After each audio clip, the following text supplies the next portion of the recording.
이번엔 로그 스태시를 한번 깔아볼 거예요. 그래서 로그 스태시를 깔아볼 건데, 이 로그 스태시도 똑같이 리눅스나 맥을 사용하시는 분들은 타 파일을 다운로드 받아서 쓰시면 되고, 윈도우 쓰시는 분들은 지 파일을 다운로드 받아서 쓰시면 됩니다. 그래서 명령어 자체는 이제 자바머신에서 돌아가는 거기 때문에 bin 아래에 있는 로그 스태시 명령어를 그냥 수행을 하면은 리눅스나 맥이나 윈도우나 상관없이 다 수행을 하게 되는데, 얘는 그 전에 좀 설정을 좀 해줘야 돼요. 컨피그 파일을 좀 만들어 줘야 됩니다. 그래서 prepare 여기 2단계 스텝으로 prepare 로그 스태시 컨피그 파일을 준비하라 라고 나와 있는데,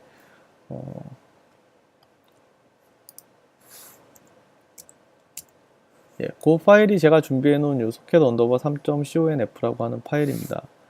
그래서 로그 스태시를 위해서 준비를 해 놓은 파일이고요. 예, 예. 로그 스태시의 컨피그 파일은 이제 이런 식으로 구성이 되어 있습니다. 그래서 크게 제이슨 형태의 이제 어떻게 보면 컨피그 파일을 지정을 하는 방식이라고 보면 될 것 같은데요. 크게 구성은 인풋, 필터, 아웃풋 요 세 가지로 구성이 되어 있습니다. 인풋은 로그 스태시가 받아들이는 쪽, 그러니까 저희 입장에서는 빅을 보내서 뭔가 데이터를 쌌을 때 내 컴퓨터인 서버가 어떻게 받아들일 건지, 무슨 포맷으로 받아들일 건지, 어떠한 포트로 내가 그 접속을 허용할 건지에 대한 내용을 하는 거고요. 지금 인풋 다음에 TCP라고 적혀져 있는 내용이 나는 TCP 통신을 하겠다라는 뜻으로 TCP라고 적어 놓은 겁니다. 요거 말고도 뭐 제이슨 타입으로 그대로 받아오는 타입도 있고, UDP 타입으로 받아오는 타입도 있고요. 굉장히 다양한 방법의 통신 방법들이 존재를 하니까 그거는 이제 로그스태시 홈페이지에서 찾아보시면은 로고에 대한 내용을 찾아볼 수 있으실 거고요. TCP 통신 같은 경우에는 딱 그 하나가 이제 필수적으로 필요합니다. 그 포트라고 하는 그 어떤 경로로 접속해 올 건지에 대한 포트 경로를 꼭 반드시 지정을 해줘야 되고요. 코덱 같은 경우는 나중에 화면에 찍을 때 들어오는 그 파일의 형태 자체가 어떤 형태인지를 보여주기 위해서, 어떤 형태인지를 지정하기 위해서 코덱을 제이슨 형태로 받아오겠다라고 지정을 해놨습니다. 그 다음에 이렇게 이제 받아온 데이터를 필터가 없이 아웃풋으로 그대로 찍게 되면은 모든 데이터, 지금 보내는 그 빅을 보내서 보내는 모든 데이터가 굉장히 다양하게 들어옵니다. 그래서 그런 것들 중에서 너무 많은 데이터들은 다 필요가 없고, 제가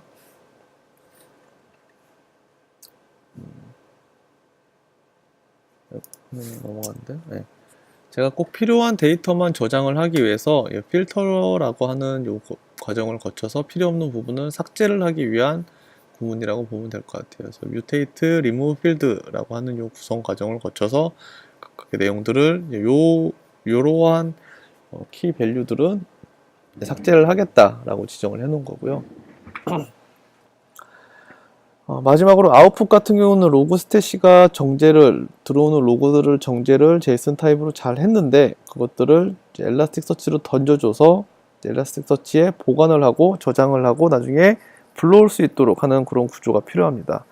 그래서 그렇기 때문에 지금 아웃풋 같은 경우는 총 두 가지 모드로 내보내게끔 구성을 해 놓은 거고요. 하나는 엘라스틱 서치로 내보내라. 그 다음에 하나는 스탠다드 아웃풋으로 그냥 화면에 로그를 찍어라 라는 그런 명령어라고 보면 되겠습니다.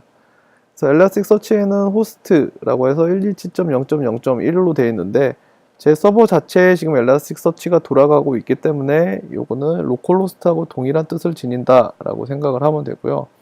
아까 RDB하고 비교를 했을 때 RDB에서 데이터베이스라고 부르는 게 여기 엘라스틱 서치에서는 인덱스라고 부른다고 했어요. 그래서 요 인덱스의 이름을 센서 데이터라고 하는 하나의 인덱스를 설정을 해준 겁니다. 그래서 엘라스틱 서치에 저장을 할 때 센서 데이터라는 스키마 이름으로 저장을 하세요 라고 하는 명령어가 지금 인덱스에 대한 이름을 저장해 준 부분입니다. 그래서 그렇게 어렵지는 않고 인풋, 필터, 아웃풋 요 세 가지에 대한 내용을 구성을 하면은 로그 스태시의 컨피그 파일은 다 구성이 된 거고요. 이제 로그 스태시를 한번 실행을 해보도록 하겠습니다. 로그 스태시도 동일하게 이제 압축 해제를 하시면은 바로 사용을 하실 수가 있고요. 다운로드를 받으신 다음에 아까 여기에서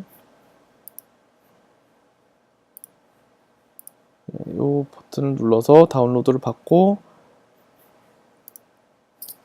여기에서 압축 해제를 진행을 하시면 됩니다. 로그스태시를 폴더 하나에서 압축 해제를 진행을 해놓으면 되는 거고요. 그 다음에 아까 보여드렸던 요 config 파일 소켓 언더바 3점 요 config 파일을 통해서 방금 전에 봤던 저희가 정리했던 그 내용을 복사를 하신 다음에 저 같은 경우 컨트롤 C를 눌러서 복사를 하고 로그스태시 폴더 안에 로그 컨피그라고 하는 파일을 제 폴더를 하나 임의로 만들어 놓은 겁니다. 이거는 폴더가 없는 폴더고요. 여러분들도 새 폴더를 눌러서 이 로그 컨피그라고 하는 파일을 폴더를 하나 만든 다음에 컨트롤 V를 해서 방금 전 소켓 언더바 3점 컨피그 파일을 대치를 했습니다. 자, 이런 식으로 구성을 하면 로그스태시를 실행할 준비는 다 끝났어요. 그래서 실행하기 위해서는 bin 로그스태시 -f라는 아규먼트를 써주고요. 이 f는 파일을 불러오겠다. 즉 로그스태시의 config 파일을 불러와서 그 설정대로 나는 로그스태시를 운영하겠습니다. 라고 하는 뜻으로 보면 될 것 같고, 저기가 지금 저장을 해놓은 폴더 자체가 로그 logconf socket 언더바 3.conf 자, 이 파일을 사용을 하겠습니다. 라고 이렇게 지정을 해 놓은 거고요. 자, 여기에 저희가 -t라고 하는 명령어를 하나 더 붙여볼게요. 요거는 내가 작성한 config 파일이 문제가 없이 잘 작성이 됐는지 테스트를 해주세요. 라고 하는 내용입니다. 그래서 먼저 -t를 붙여서 내가 작성한 config 파일에 문제가 없는지 테스트를 먼저 진행을 해보도록 하겠습니다. 자, 여기 보시면 configuration OK라고 나오면은 지금 제가 만든 config 파일은 문제가 없다. 라고 이제 이해를 하시면 되고요. 자, 그래서 -t 버튼을 지우고 로그스태시를 실행을 하겠습니다.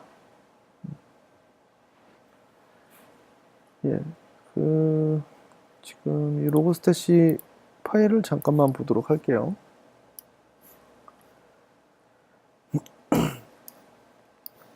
방금 저희가 그 화면에서 봤던 그 내용이 그대로 담겨져 있고요. 포트가 9569번으로 되어 있습니다. 그 9569번을 잠깐 기억해 두셨다가 이걸 기억해 두고 지금 로그스태시는 실행 중에 있으니까 저희는 다시 비글본으로 넘어오도록 하겠습니다. 지금 요거는 비글본 화면이고요. 비글본 화면이고 포트는 맞춰져 있는데 얘가 지금 비글본은 무선으로 따로 접속이 되어 있어요. 지금 화면을 보시면은 이런 식으로 얘만 덩그러니 혼자 따로 접속이 되어 있는데 USB로 연결이 되어 있기 때문에 USB 시리얼 통신을 해도 되겠지만 저희는 이더넷 통신 프로토콜 중에 하나인 TCP를 활용을 해서 할 거기 때문에 와이파이 접속되어 있는 이 경로를 따라서 TCP 통신을 하도록 서버에 접속을 할 수 있도록 서버의 IP를 확인을 해야 됩니다. 서버의 IP를 확인하는 방법은 윈도우 같은 경우는 커맨드 창을 열어서 IP config 명령어를 통해서 확인을 할 수가 있고요. 맥 같은 경우에서는 네트워크 환경에 들어가 보면은 현재 192.168.0.6번을 쓰고 있다는 걸 알 수 있다. 이 컴퓨터 자체가 지금 0.6번을 쓰고 있다는 거고요.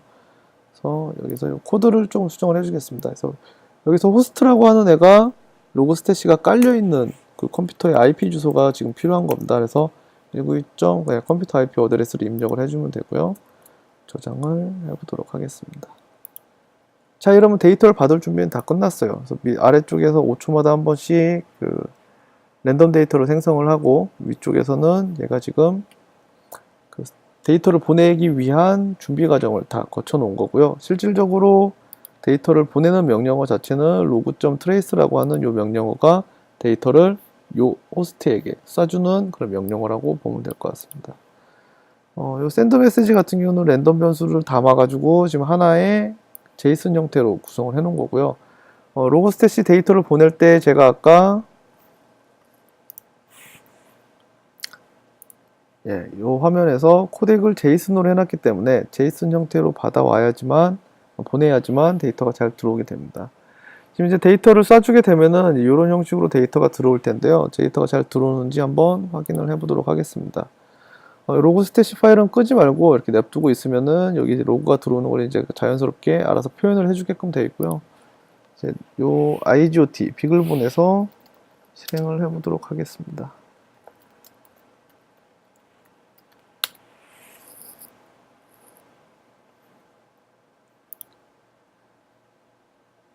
네, 아직 데이터가 들어오는 건 없고, 예, 첫 번째 데이터를 작성했네요. 이제 이게 잘 들어오는지 보면은, 예, 5초에 한 번씩 생성하는 랜덤 데이터가 랜덤 1과 랜덤 2로 데이터를 잘 받아오고 있습니다.